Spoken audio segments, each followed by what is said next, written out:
Hi folks, welcome to today's video. Top 5 myths about herniated disc recovery. Now, before we jump into today's video, my name's Colin. I make a lot of good content for folks if they're suffering with low back pain problems, such as sciatica nerve pain, herniated discs, bulging discs, lumbar stenosis. If that is you, then hit that subscribe button. You can be notified when I upload some great content to get you back on the road to pain-free living. But without further ado, let's jump into today's video.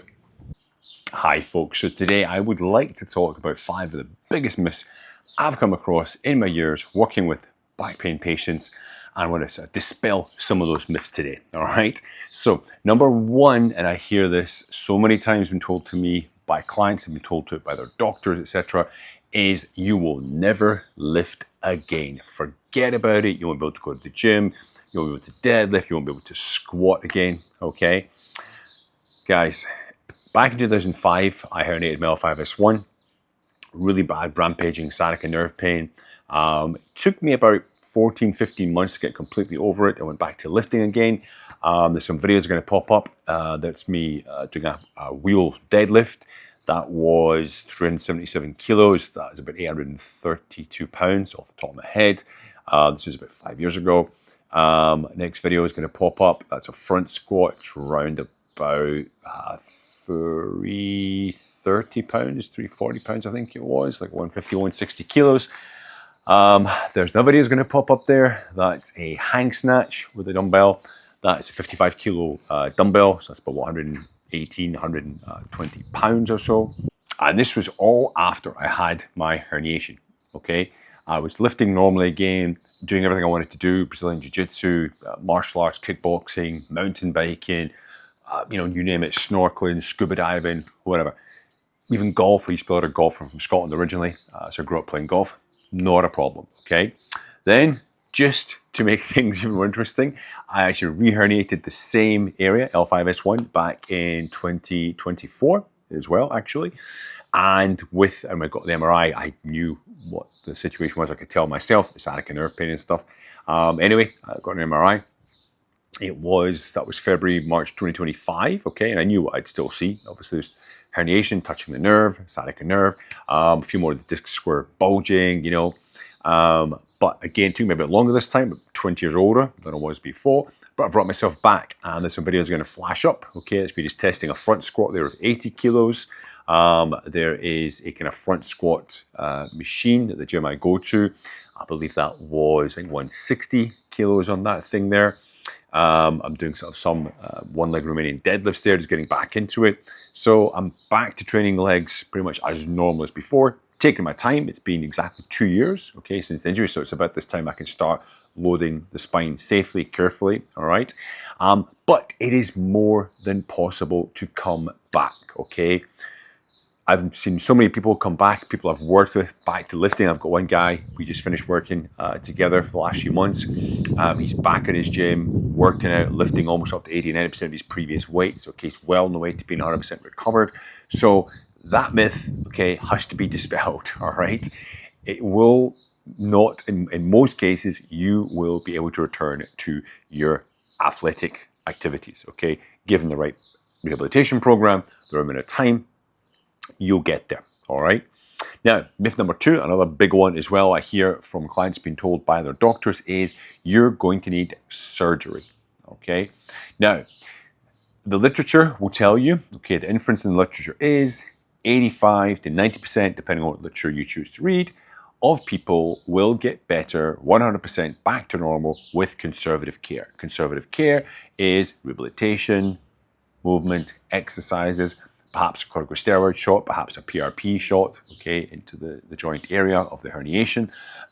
But 85, 90% of people will recover without the need for surgery, okay? Depending on the papers you read, of course, there's risks with anything you do when it comes to surgery, okay?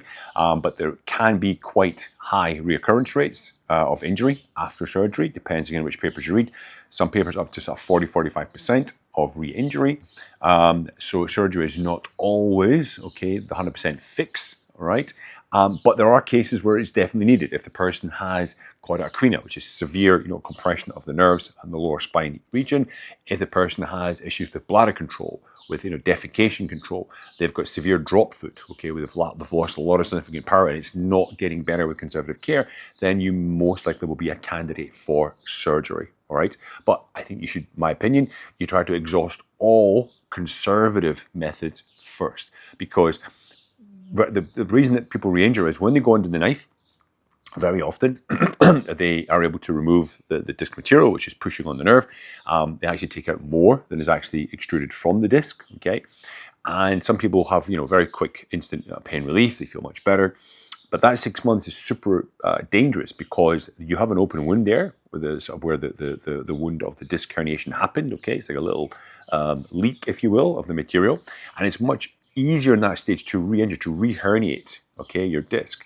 So you're going to be very, very careful if you do go under the knife, especially with that first 6 month period.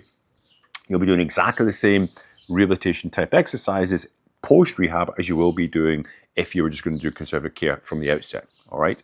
And, I've heard from one client, really sad story, the surgeon who performed the operation, even though in the notes it was recorded as he had removed this disc herniation, he'd removed this, he'd done that, it ended up, he got an MRI because he was still in a lot of pain. The original surgeon had not done the job he said he had done. Crazy, right? Now, I won't say where that was in the world. Okay, you can have a guess if you want, right? But regardless, surgery is not always 100% effective, okay? So just make sure you're aware of that you don't always need surgery. And if you do, be very careful, get plenty of opinions before you go down that route, okay? Now, number 3, another big myth is rest is best, right? Do nothing, just, don't do anything at all. It'll get better with rest, okay? Now, having had numerous injuries across my career, okay, in my various sporting activities, sporting endeavors, I can assure you rest is not best, right? Especially when it comes to low back pain, herniated discs, prior recommendations, 1-2 weeks bed rest, lying flat. However, today, pretty much it is recommended that maximum amount of bed rest is 2 to 3 days, okay? If there's like severe acute pain, just let that pain response start to come down, but they want you moving as soon as possible, getting blood flow to the area, okay? Keeping the muscles active, not losing muscle tissue, not having atrophy happen, not becoming weaker, putting more stress on that area which is already injured, right? So rest is not best, okay? Move as much as you can within your pain tolerance, right? Now, number 4, this is another big one I hear all the time people talk about is, oh, yes, I slipped my disc. My disc slipped. I have a slipped disc, okay? Now, you hear that terminology all the time. However, that is not the case, okay? Your vertebrae, okay, and your spine, okay, those bones, between them is your intervertebral discs, okay? They're there, and they basically work as shock absorbers, cushioning. Obviously, they sort of give us a shock when we have compression, right? They move around as you move around, okay? They're like very spongy when you're younger. They do become a bit more sort of harder and brittle as you get older. However, they are locked in place, okay? They're connected to either side of your vertebra. They're locked in place by ligamentous tissue, collagenous fibers, okay? They don't slip, okay? They do not slip. Yes, they can rupture. You can have the internal material herniate out, okay? Burst out of the fibers, okay? Over time, right? The edge of what's called annulus fibers around the edge of the disc. But those discs, they are tough, okay? They don't slip out of place, all right? That is a complete myth, complete misconception, okay? Your discs do not slip. So if your doctor says to you, you've got a slipped disc, right? It's not slipped, okay? In physiological terms, it's not slipped. You've most likely got a potential disc bulge, or a little bit of a protrusion. Maybe you've got a disc herniation, okay? But you do not have a slipped disc, okay? Now, myth number 5 is, it's another crazy one I hear quite a lot as well, is, don't go to the gym, don't exercise, just walk, right? I've had clients come to me whose doctors, orthopedic surgeons, whatever, neurologists, okay, primary care physicians, I've said to them, they've said, oh, should I do rehab? No, just walk, okay? Don't do any gym, that's bad for you, right? Unbelievable, completely crazy. If I had $1 for every time I heard that, I'd be a very rich man. You have to do a rehab program, okay? And it should focus on whole body strengthening. You don't just want to work your core. Yes, that is very important, okay, to help stabilize your spine, but you want to be working upper body, lower body. You want to be working anti-rotation, anti-side flexion, etc. Getting that core nice and strong in different movements, as well as your whole body. Walking is great. I always recommend walking to all my clients I work with, because it's like a gentle kind of pumping of the disc, right? Blood flow, get rid of it sort of, it's good for the mind as well, getting outside, getting out moving, right? However, not doing anything, okay, it's just like we talked about rest, rest is best, right? Doing nothing, etc., is not the best way, okay? You've got to do exercise, and it can't just be riding a bike, it can't just be swimming, it can't just be walking, right? You have to do strength work. Now, that strength work can take place within rehabilitation, okay? That's the purpose of it, getting you stronger, right? Because for most injuries, types of pain that you will have to strengthen your way out of pain, okay? If I was to list you all my injuries, well, let me just go ahead and do most of it if I can remember them, right? Cervical herniation, C5, C6, C3, C4. I've got 3 bulging discs, I think, or two herniations, 3 bulging discs. I've got reticulothesis, it's where one of my vertebrae shifted. I think it's about 8 millimeters on my lower spine. I've got bone on bone in my right elbow. I can touch it. I can't go any further than that. It's bone on bone. That's from a previous break near my elbow when I used to do martial arts fighting. I've got torn labrums in both of my hips. Okay, I had bursitis in there. I've got FAI syndrome. It's from acetabular impingement syndrome. I've got a torn meniscus grade 3 in my right knee, which should be an operation. It's pretty badly torn. And that's all I can remember right now. I've torn MCLs in my knees as well. However, each one of these injuries, I have rehabilitated myself with my own knowledge, okay, brought myself back to being pain-free, right? How have I done it? I have got myself as strong as humanly possible for me, okay?